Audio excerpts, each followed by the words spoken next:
Kill Complacency, a podcast that inspires growth and intentionality and helps you overcome your greatest obstacles. My guest today is Paul Levitin. Welcome to the show. Thank you very much. I feel a lot of synergy with what you're doing here and what I like to do. So my understanding is you started off as a personal trainer, working with people's bodies, and ended up becoming more of a mindset and behavior coach. What happened in the middle? How did you get to where you are now? Yeah, for sure. So super abridged version. I started as a personal trainer at 22, was my first job out of college. And I was super, learning all about fitness and movement and all of that stuff and how to help people. Most people lose weight or build muscle or something like that. So I learned all the stuff, not all of it, obviously, but enough to help most people. And I was like, okay, I got this.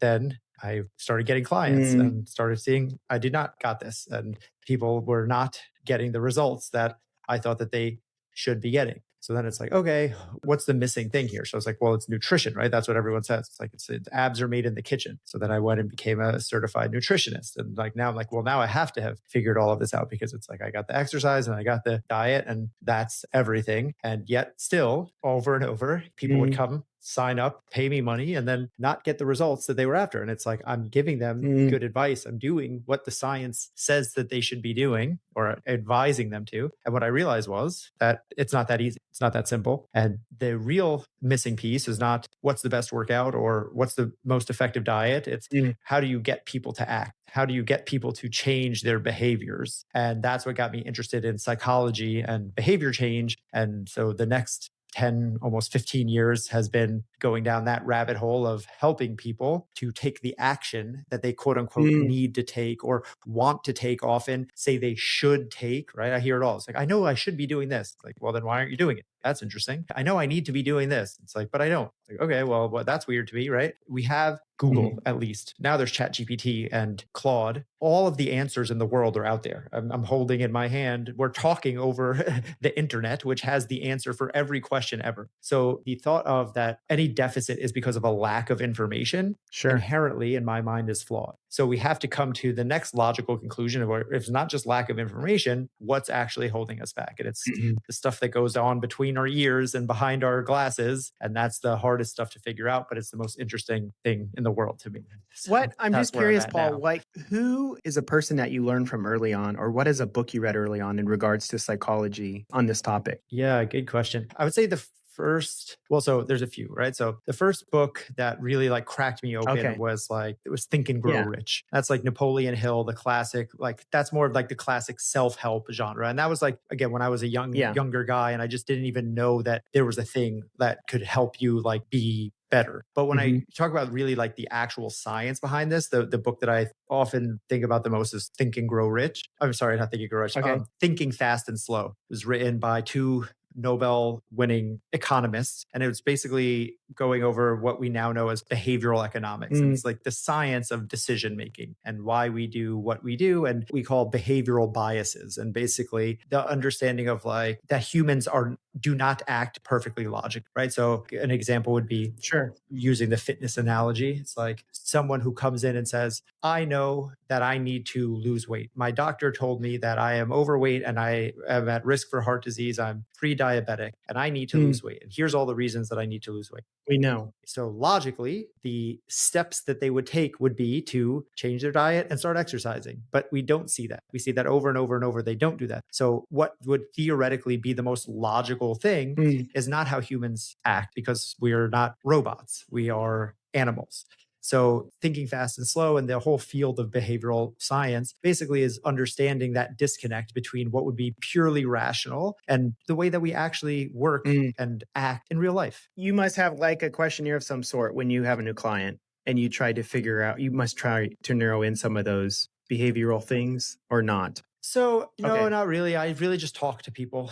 A lot of what I do, a while back, I became a certified health and wellness coach, and then I got licensed through the NBHWC, which is the National Board of Certified Health and Wellness Coaches, which is a national license, the same certifying board that licenses doctors. And so to do that, I had to go through a lot of rigmarole, a lot of education. One of the big things that health and wellness coaching is based on is a concept of motivational interviewing. And motivational interviewing is a form of of talk therapy, you could call it. But the whole concept of motivational interviewing is that no one knows you like you know you, right? So what a lot of people assume they as a coach or as a trainer or anything like that, they're like, I'm supposed to tell you what to do because I have the answers. You are hiring me for my answers for your problem. That's why people, I think, get frustrated often with therapy, right? You go to a traditional talk therapist and you're like, I just want them to tell me what to do. But they're not. They're asking me all these questions. But the reality is that people don't change when they're told what to do. That's why a doctor telling you need to lose weight because you have heart disease and if you don't, you're going to die, still doesn't motivate people. That doesn't motivate you. I don't know what, right? So it's like that right there is the perfect example of like, it's not that simple as telling someone what to do. That's why as a personal trainer, I can tell someone do this workout and they weren't doing it. Why as a nutritionist, I could tell someone, hey, you're supposed to be eating like this and they wouldn't do it. That was a huge light bulb moment for me. It's like, oh, this is not about me telling someone what to do. This is about me helping them figure out what they need and what they want to do, but as more of a collaborative effort, more than me just being like, hey, dum-dum, I'm the expert. You do exactly this. Because if I needed that, again, ChatGPT can do that. I have clients all the time tell me, they're like, went on ChatGPT, I had it write me a workout plan or I had it write me a health plan. I had me write, and I just don't do it. Correct me if I'm wrong, but this is remind me of Simon Simmons, that book, Start With Why. Have you read that one? Yeah, Simon Sinek, Start With Why. Very, have a podcast. Yeah. My podcast is called Change Made Easy. And literally, I have about 400, almost 500 episodes at this point. Episode 1, all the way back when I first started, is literally entitled Start With Why. Is that kind of the key to this motivational interviewing, is finding out people's motivation for fitness or nutrition or whatever, or not? Yeah, so that's a big part of it. You have to understand, why is this important, right? Why is making any change important? Because the reality is change is hard. So you have to understand, you have to be able, and when I say understand, like, why is the juice worth the squeeze? Why does it actually matter? And it has to be, many people say, go deeper, right? They say 7 times, ask why. Why is that important? Why is that important? Why is that important? And I do think there's validity to that, because if you just say like trying to work out and then, so it's like when people say like, I want to be healthy, it's like, that's very high level. It's like, why does that matter? Well, because when I'm healthy, I will live long. Okay, but why does that matter? Well, because then I'll be able to see my kids get older and dance with my granddaughter. It's like, okay, like that's a real reason, right? So we had to dig a little bit deeper. However, I think that still misses some point, because if that were enough, then there would be no such thing as a parent in bad health. If just having a deep why was enough, every single parent on the planet would be the paramount of health, because every parent that I've ever worked with has gone, well, my why is my kids. My why is to be able to age for them and show up for them. And still, then reality hits in and you got to take your kids to soccer and you got a job and you got a million other things. So yes, having a why is important. I don't think it is as built up as as people once thought it was.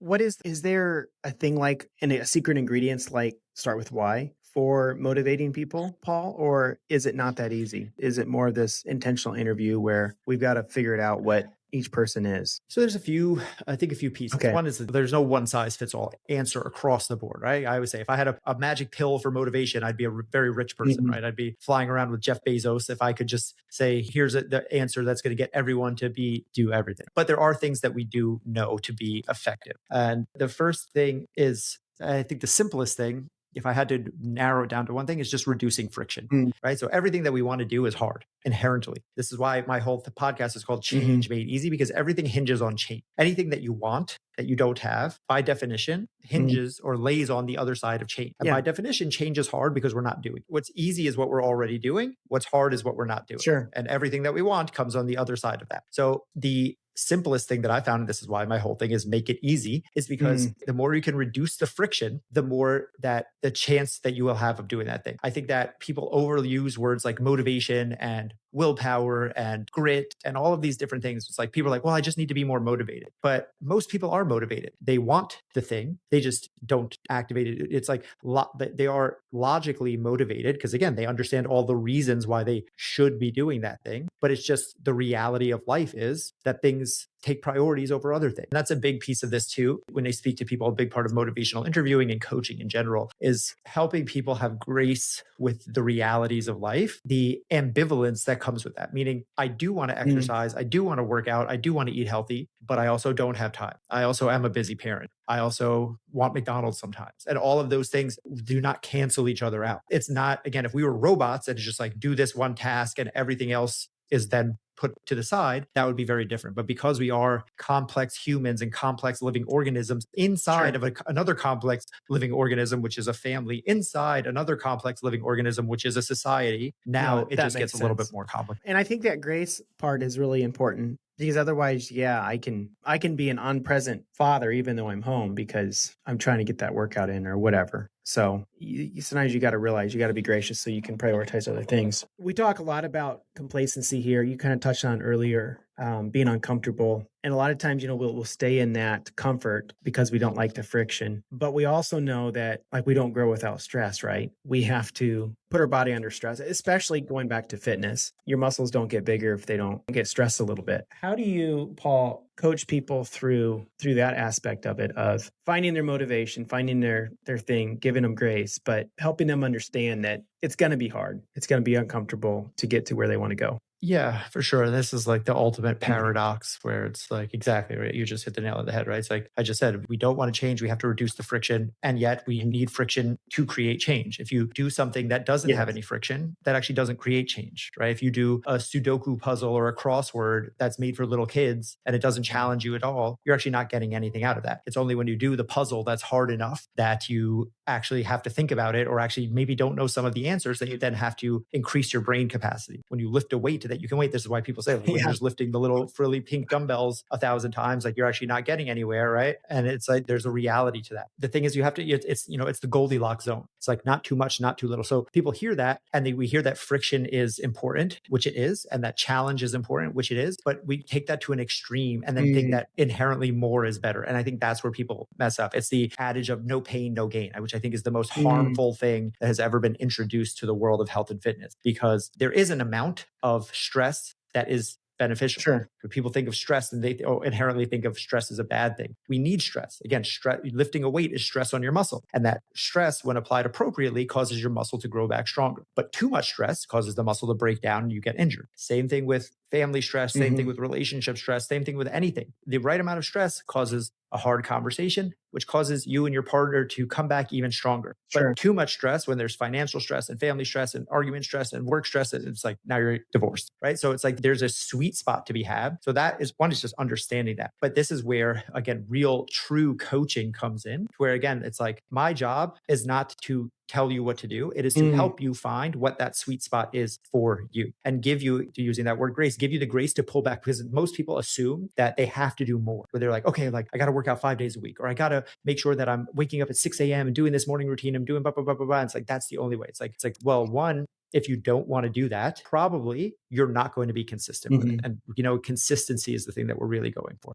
And it's like, and also understand that you actually don't need that much to make results, right? There's been study after study that's come out recently that shows we need way less exercise than we once thought we did to actually see results. Yeah. Obviously, if you want to be a bodybuilder, that's a different thing. If you just want to be generally healthier, let's say like 10 minutes of walking a day, 2 30-minute workouts a week are all enough to make considerable impact in your day-to-day life. It's similar. You want to read, I need to read a book or something that's like, but you read a page a day and suddenly you've read more books, this year than you have in the last 10 years. Everything starts small, and it's giving people the opportunity to figure out what that is for them. Because again, going back to like, I don't know the answer for so many people. So there's been so many coaching conversations come to me and they're like, I know I just need to do X, Y, and Z. And like in my brain, immediately I go to, here's what you need to do. Like I can just tell them because I know the answers. Like someone says like, I need to be like, I know I need to work on lose a little bit of weight. And like my doctor says I need to get stronger or something like that. And I'm like, okay, like well, you should be going to the gym 3 times a week and doing like an upper body, lower body split or something. I pull myself back and I go, what do you think? Tell me more about that. Some probing question that I use. And they go, well,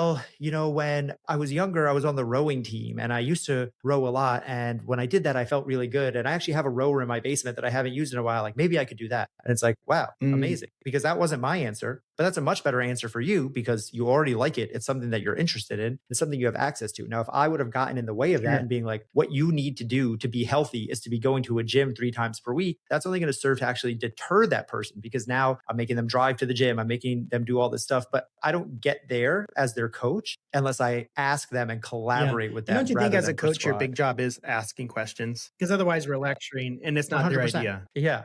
And that's the hardest part. And one of the coaching certifications I did, I think it's motivational interviewing, actually. They call it the writing reflex. Like, I'm right. And I have this, like, I want to immediately, because I have all these answers in my head. I've studied for so long. I've done this for 15 years. I've worked with thousands of people. So when they bring me a problem, like, I just want to word vomit. And we do Yeah, I it do with, it with my not with wife coaching and I too. get When in your trouble. partner asks you something, when your kid asks you something. Yeah, of course. Even as a manager, right? If you have direct reports or something, they come to you with a problem, like, you just want to be like, "Ah," they're just here, and like it makes us feel good. It gives us an ego boost to be like, I solved someone else's problem. But very rarely is that what they actually need or want. When my wife comes to me with an issue, I start regurgitating an answer at her, and she's just like, "Can't you just listen?" And I'm like, Yeah, "But it's you easy. had a problem, It's a and I have the no-brainer. answer for your problem. Like, isn't that like right? Isn't that like right? Done? Yeah, solved." But that's not what's actually happening here. And it's very challenging. It's very challenging because it's that human reflex. But like, I think that when you can slow down, the real answers There's a book I start to read bubble up to more the on the surface. business front, but I think it'd be applicable here. It's called 1 Minute Manager. And in it, he teaches you that your employees would come to you as a manager and would say, I have this problem. And then you would ask for 3 solutions. And then they would give you 3. And then you say, which one do you think is the best? And then you would give them ownership of it. But it was a way to coach them through not having to come to you all the time. Whereas the non 1 minute manager, because that's the premise of the book, is your life becomes a 1 minute manager, is people are constantly coming into your life and asking you. That's a consequence as coaches. If we don't coach people to come to the conclusions on their own, is we always have to fix their problems, right? That book was actually the first book I ever got. When I became a personal trainer, my manager gave me that book. So it was the first books I read as an adult. You're building, so from a business perspective, exactly, right? It's like now you're building a thing that like you are beholden to because you are the one that answers all of their questions, all of their problems. And like as a coach, you don't want that either, right? What I would tell people is, when I was personal training in a gym for many years, I would tell people, I'm like, I don't want you to have training for the rest of your life. That's not my goal. Like I look at myself as an educator and a teacher and a coach. That's why I have the podcast, because it's like, I want to just spread this knowledge out to more people.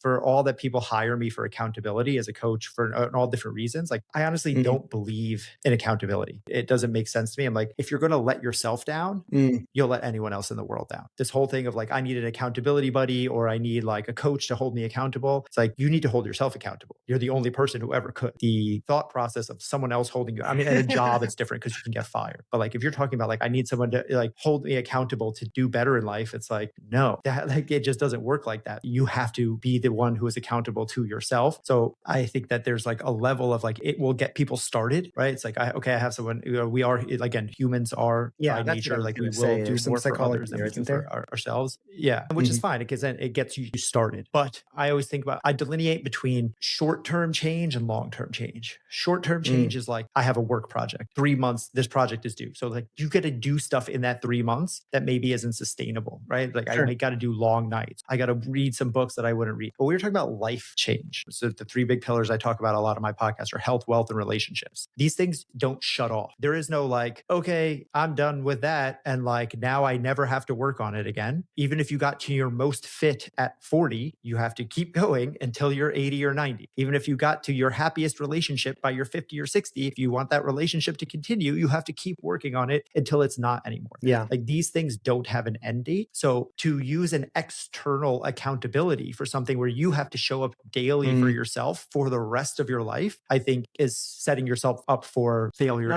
the long run. I follow. But I've read some of those books about the psychology of, I think one I read was, a ship had wrecked and the commander had motivated those guys that if they could think of somebody who was waiting for them when they got home. And the guys that had someone to go home to were the guys that held on all night, as opposed to those who didn't. That makes sense. But I also think of that as still like, that's a motivation, right? Yeah. That's different than like, I'm doing it because I told you that I would do it. That's still like me doing it for self, for that, what they would call like intrinsic motivation versus extrinsic, right? And like what is internally inside of me, I'm thinking about like my partner, like what I want to get home to or something like that's a different, I think, form of motivation. And again, like the stakes are very high. That's another key point of all of this. Sure. It's like the stakes matter. So again, when you have a job and if you don't finish the project, you'll get fired. And if you get fired, you'll lose your house. Those are high stakes. You're much more likely to show up for that even when you don't want to. But when it's something like, I just want to be a little bit healthier and probably my life would be better 30 years from now if I started eating more salads today, but also hamburgers taste good. And if I don't, it's not going to kill me, at least not today. Those are very low stakes. At least they feel like it. And those are the hardest changes to make. Similarly,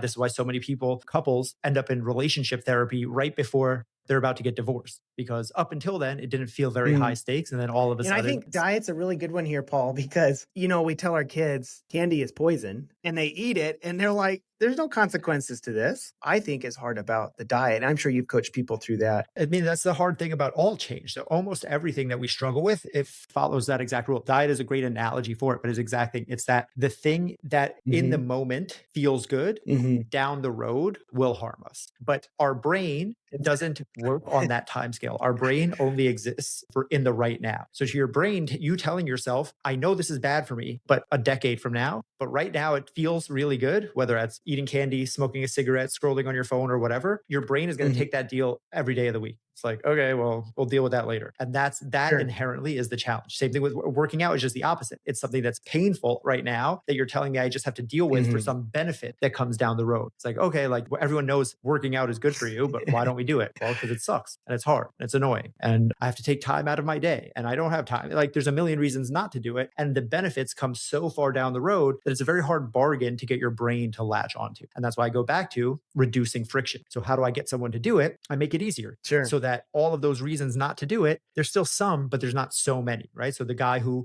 was going to have to drive 30 minutes to the gym and 30 minutes back, tacking on an extra hour to his workout versus having the rowing machine in his basement that he can just do at any time, that reduces the friction. The row is still hard. The workout is still hard, but we've reduced the friction and the barriers to entry to allow him to have a better shot. We have a pull-up bar in our house right in the kitchen. And to your point, like it's so easy to grab it and hang from it or grab it and do 3-4 pull-ups. But if I had a pull-up bar out in the barn, like it wouldn't happen. So yeah. But talk to me a little bit about, because I know you have your easier framework. How does it work and why does it make change more sustainable than what most people try? Yeah. So the easier framework is an acronym, right, that I use. And it's a checklist that I take people through to know if a habit or a routine or a behavior is going to be sustainable in the long term. So it's all about all the stuff that we've already gone over. I'll run you through what it is really quick. And then you I think you'll see how it works. So easier. E is enthusiasm. So this is the first one and the most important one. And if you took nothing else from this, if you just use enthusiasm as the lens through which you view everything, you will 100% become more successful in your behaviors. Enthusiasm, not about the result specifically, enthusiasm about the action. So everyone can get enthusiastic about losing weight, being buff, having more money. Can you be enthusiastic about cutting out carbs, going to the gym, or saving and not spending money on frivolous things? So it's not the end result that we need to be enthusiastic about. It's the day-to-day actions that get us to that result. So if you say, I really want to lose weight, so I think I'm going to try the low carb diet. And then I say, well, how do you feel about carbs? And you're like, well, I love carbs. They're my favorite food. And not eating carbs is going to really suck, but I'm just going to do it anyway. I'm going to say to you, that's probably a bad habit for you to try to stick to, because you're telling me that you're not going to stick to it. You're going to be fighting against yourself every day. Right, exactly. And again, you can white knuckle your way through that for a short-term goal. This was, like I said, if this is like, I got to lose this weight by this summer because I have a photo shoot, you do some weird things for that. But again, if you're just like, I just generally want to be healthier, I want to lose this weight and I don't want to gain it back, okay, we need enthusiasm. So A is availability. Is this available to you with your current restraints and restrictions? So people will often go like, well, when I used to work out, I worked out 4 times a week. I went after work for an hour and like I was in great shape. So I think I'm going to start doing that again. I'm like, well, when was that? They're like, well, when I was in my 20s. I'm like, well, what are you now? Like a vice president of a company and I have 3 kids. Like, so do you have an hour 4 times a week after work to dedicate to this like you used to when you were 23? Oh, well, no, a little bit, I got to take my kids. So it's like, you don't have that available to you. You're trying to fit a square peg into a round hole. So you're setting yourself up for failure before you start, and then start to beat ourselves up because we're not adhering to this arbitrary metric of like, oh, well, I was supposed to do it like this. Like, you're not where you were, you're where you are. And you're also not where you want to be, right? So a lot of people go, I really want to be the person who has 4 hours a week to dedicate to this, but you're not right now. Maybe you will be in the future. You have to adhere to the constraints of your current life right now and be realistic about that. Right. So that's availability. The flip to that would be to have that chin-up bar in the kitchen, right? To make it available. Yeah. Right. So I might not get an hour in, but I might, right? So exactly. might hang for 2 minutes while my coffee gets made. Right. Perfect. Right. So if you're like, I want to exercise, right? So like, you're like, I want to do leg presses and squats. And I'm like, well, do you have a gym with a leg press and a squat machine? No. but I have a Yeah. pull-up bar. So it's like my workout routine Yeah. might be pull-ups, right? Like that is available, right? So it's doing what you have with the time you have with the realities of what's going on with you, right? So like building around that rather than, again, what I think people do is they do the opposite. Sure. They go with what they think would be ideal. And then they find that what they have is not matching up with the ideal and they set themselves up for failure, right? So that's EAS is straightforward. Can you tell me in straightforward language what it's going to take for you to get to A to B to C? You know, you said that what I had said when I filled out your form about like, we don't hit a target we didn't set out for. So this is that. Do you actually know not just, again, what the end result is? I think we can often verbalize that. I want to lose 20 pounds. I want to have $100,000 in my emergency savings account. What are these steps that you have to take to get? The brain hates confusion and uncertainty, to your point from before, right? So when you say, I know I need to get to this goal, but I don't know how to get there, that's uncertainty. And my brain doesn't like that. So that's always going to give me a reason to quit. Whereas if I say, this is the end goal by the end of this year, what I need to do tomorrow is this. And what I need to do by the end of next week is that. What I need to do by this month is this. And you have checkpoints and milestones along the way. That gives your brain a little bit of certainty to go, okay, I understand why we're doing all of this. And that allows you to stay on the path towards that bigger goal. So that's EAS. I stands for imperfection. Imperfection is just simply, most people understand at this point, like perfection is impossible, right? We hear all the time perfectionism. I would say perfectionism is the killer of dreams. But I think I will go one step further and go, we know that perfectionism and perfection is impossible, but we actually need to lean into imperfection. To your point from earlier, things are hard. You have to struggle to go through it. So if you can be perfect in something, by definition, it's not that hard. You're not getting anything out of that, right? Like people want to be perfect, but it's like, if you could be perfect, you're actually not growing through that. It's like, you know, that's the example of the easy crossword puzzle I was giving proof for. Yeah, I can take a third grader's math homework and crush it all day and get perfect scores, but that's not making me better in any way. So we have to lean into imperfection. All the bumps and the bruises and the times where you don't finish, the times where you lift a weight and it is too hard and you don't get it off the floor, the times where you open the book and like there's words that you don't understand and you have to go and look something up. Like those are the things that actually make us better. So you have to be open to that and lean into it. So it's getting out of that mindset of being like, oh, well, like I messed up, so this is bad. And flipping that, what that looks like in action is like, can you be like that in this regard? So meaning like, if I want to start Brazilian jiu-jitsu, right? Let's just say that's a thing that I've always thought about. I have to be okay with the imperfect side, which means getting my ass kicked for months, if not years, probably before I do it. So if I'm like, I want to do this because it's good cardio and I'm going to be able to do all this cool stuff. And like, I'm only looking at the good part of it. I'm setting myself up for failure. I need to be looking at the shitty parts, which is getting bruised and black eyes and all this stuff and having some guy put his sweaty butt on my face or whatever happens, you know, and like that has to be a part. EASI. The second E in easier, we're coming to the end here. E stands for exponential. This is where I said before, your brain doesn't like uncertainty. Your brain also doesn't like trading for that future benefit, right? Like trading upfront discomfort for a potential future benefit. So it's like, this is why people go like, well, we know that. What do everyone says about exercise now? Exercise is so important. It's good for your body and it's good for your mental health, right? We all know that. People like there's study after study show. And yet people will say that and they still don't exercise, right? So it's like, what do you mean? It's good for your body and it's good for your mental health. That's two for the price of one. It's like, yeah. And what else on the other side of that? It sucks and it's hard and it makes me sore and I have to take time out of my day that I don't have. And I sweat, I have to shower. And then it's like, so there's 100 reasons not to do it. So we need to flip that. If this is something I want to do consistently, I have to stack the deck in my favor. So it's like, it's healthy for my body. It's good for my brain. I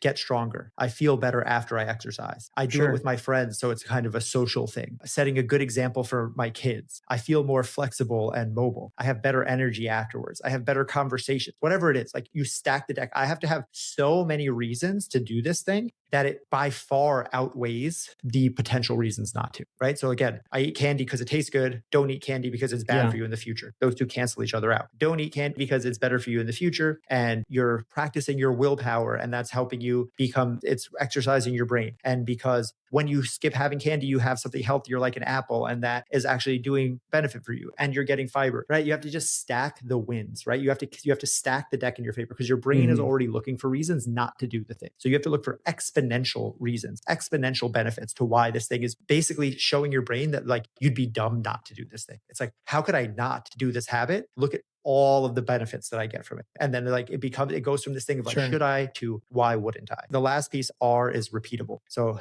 can you do this thing not just for now, but forever? Again, going back to like, it depends on the goal. Obviously, if you have a short-term goal, this doesn't apply, but I'm talking about life goals, health, wealth, relationship. Again, people come at this like, well, I'm going to do this no carb diet. I'm like, do you like doing no carbs? No, I hate it, but I can do it. I think I can stick to it for like 2 months. I've done it in the past. I've done it for 2 months and I've lost a bunch of weight. And then I go, but then what happened? Well, then I stopped doing it and I went back to eating carbs and I gained all the weight. It's like, okay, well, like that's the important part. The important part to me is not can you do it? It's can you stick with it, right? So people are like, yeah, like I used to go to the gym, but like usually I start off and I go super hard and then I get super sore and then I kind of, my back hurts and I say, well, that's not like, we have to start with, Stephen Covey says, start with the end in mind. But with this, there is no end. The end is continuing. So start with continuation in mind. I want to build this from the beginning with the thought of, this is something I'm going to do forever. That's why enthusiasm was the first thing. It's like, if I'm enthusiastic about it, much more likely that I'm going to be able to do it 10 years from now. And if I'm not, probably I won't. So I take that whole framework. And like I said, you can just think about any big change you're trying to make, and you run it through that checklist and you see,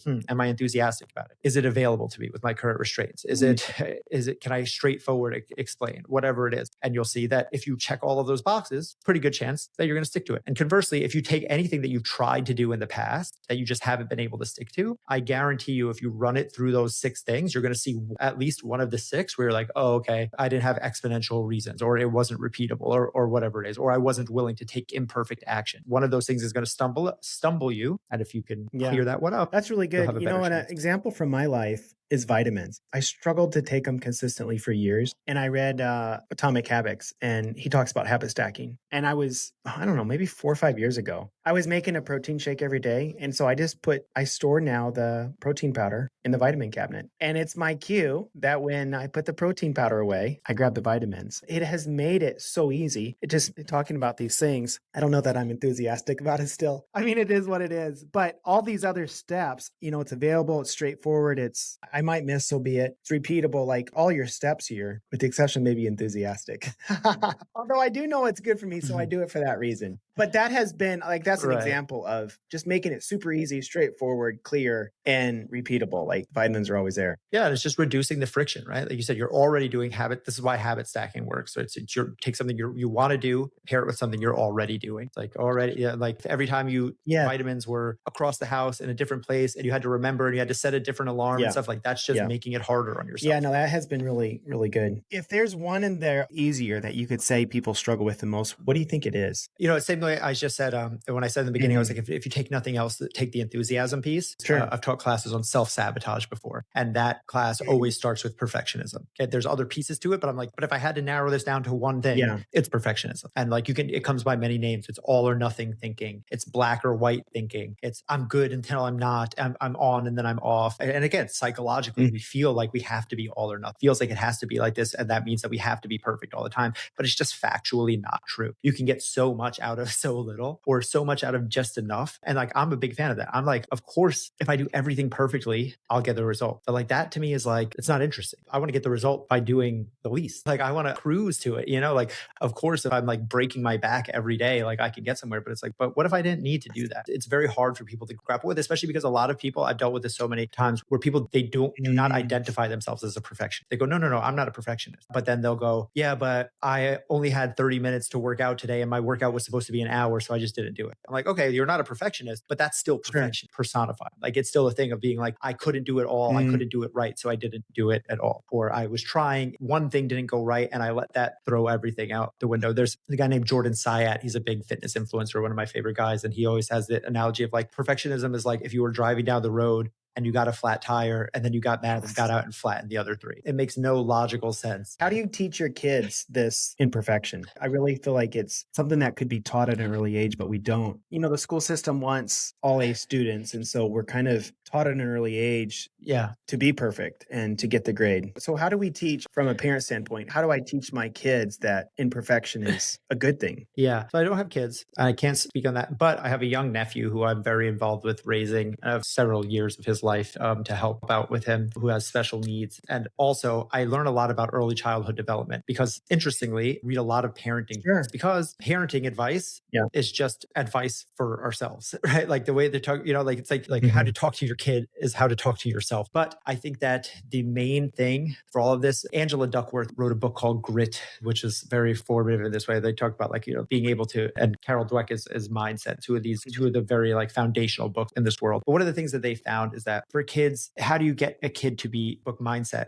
That's where they introduce exactly introduce the concept growth mind. And right. So like, and what they teach in that book is that like what they found is it's all about, a lot of it is how you praise kids. So when you praise them for you did good or like great job on getting that A, they become it's the result. Now because that's where that perfectionism comes, because it's like, oh, if I get an A, then I'm good. Whereas what we need to do is praise them for their effort. So it's not about the end result. It's about that you try. It's like, I'm so proud of how hard you worked. I watched the way that you didn't give up when you were working on that program. I saw when you got really frustrated and you wanted to throw the thing down and you wanted to give up, but you kept working on it. You try. And that's what really matters. And praising people for that effort rather than the out, because exactly, right? It gets ingrained in us from childhood and we take that into adulthood. So if you have kids, I don't, but if you do, I do this with my nephew and I try any kids that I see around or work with. I'm like, I try to remember this. Again, it's very hard. It goes back to that writing reflex of being like, no, you did that wrong. Here's what you were supposed to do. Yeah. Because we have that inside of us. We have that. It's been ingrained in us for kids. We're supposed to get things right. So we have to detach from that and start to focus on the effort and the intention and the way that they try as being the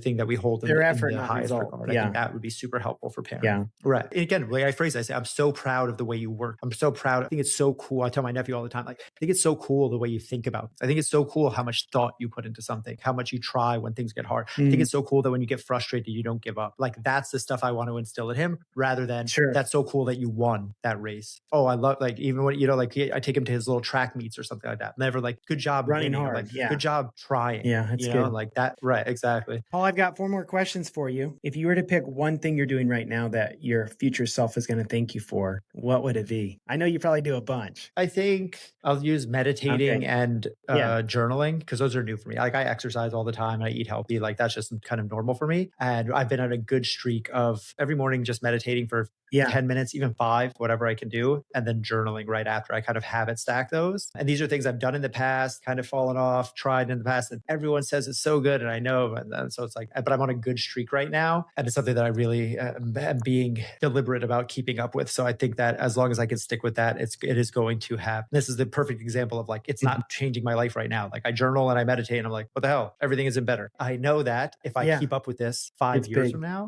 that's good. Things will be different. If you could go back and speak to your younger self, what advice would you give him? There's a simple answer of like, I would never change anything, even the bad stuff, right? This is right, leaning into imperfection. Like we are exactly, I am where I am maybe because Paul of everything. At 19 but theoretically, right, exactly. Or it's just again, like all the stuff we just talked about, the imperfection things. Like it's okay. Like it's okay to screw up. It's okay. Like nothing matters. Like every mistake that you're going to make is going to be okay, and you're going to bounce back from it. For sure. Everything is going to be okay.